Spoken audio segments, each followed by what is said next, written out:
Why? Yuck!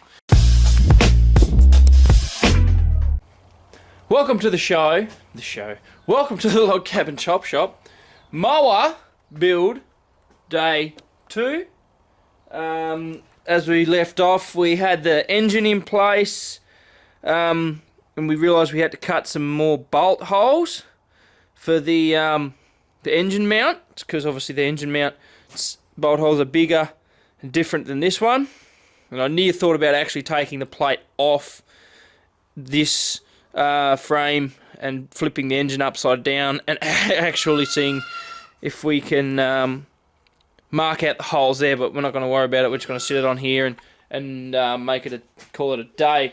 Now what we're going to do is, so we've got to put that engine on there. We've got to do some holes in the base plate.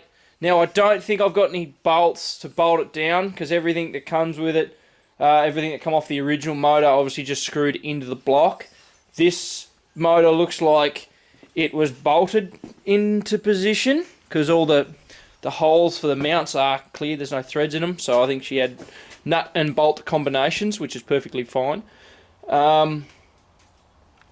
So yeah, and while we're at it, because obviously we won't be able to run the engine, we might be able to run it, but actually I don't think I'll run it.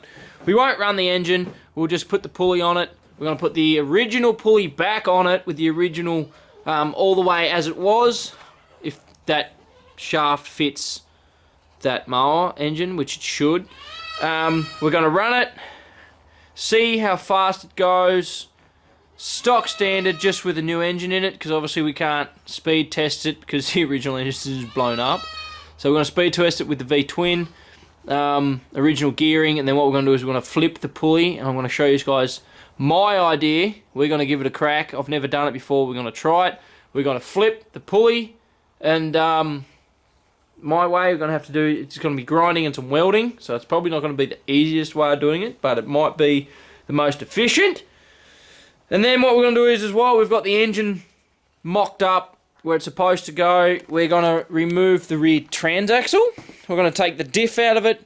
We're going to remove the handle for the cutting bars, because we obviously don't need them anymore. They're not going to be used for anything. And we're going to see what kind of spline or keyway or whatever it is that's on the transaxle, and see if we can get a smaller pulley for it. If we can get a smaller pulley for it, we're going to be in business. Bigger pulley on the front for the engine, smaller pulley on the back for the transaxle. We'll be cooking with gas. Alright guys, let's get going. So as it turns out, we don't actually have to drill any holes, because they all just sort of line up, I'm pretty sure. So now what we're going to do is we're going to drop some bolts through there, because I think if we lift this up, you can see there's holes under there. There's a hole there, and they all just sort of seem to line up. Hey Sidley, this is Sidley Puss. Sidley's getting bigger. And up we go. Gracie's not Why? Yuck!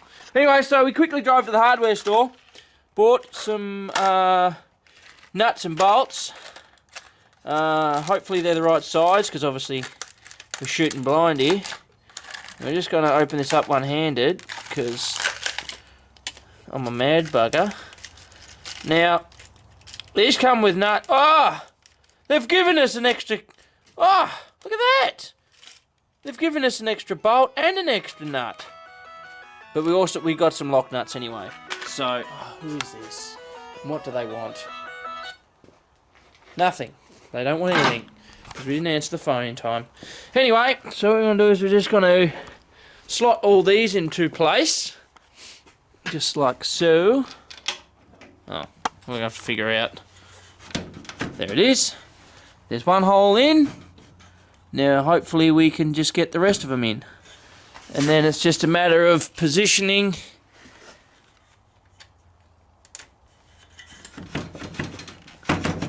Okay, that's not good.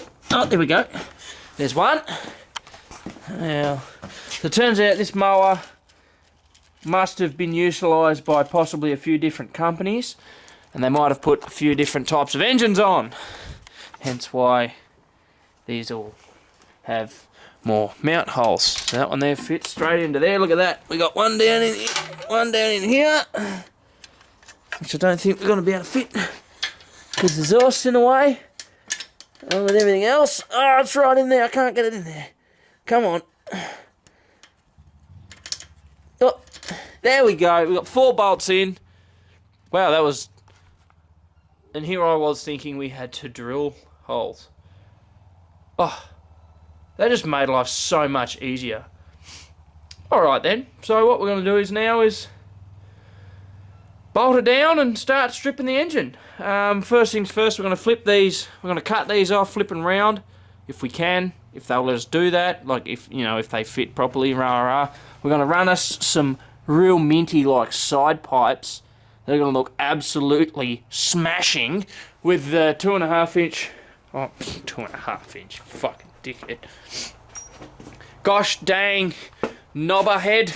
But we do actually have some custom exhaust pipe, stainless, which was originally going to be for the John Deere, but we're actually going to make twin pipes for the Turfmaster, aka the racing Murray. But the engine looks pretty happy in there. Now we've just got to figure out the wiring, because all of this is, well, that's meant to go to this, so that's going to be interesting. I don't even know what that is. Looks like it's got something to do with something. And that, what is that for? An earth. Earth for what? Anyway, we're going to have to figure this out. We're going to have to go over this engine, strip this engine, figure out where all the wiring goes to what, obviously off the plug here, and then go from there. Alright, sweet.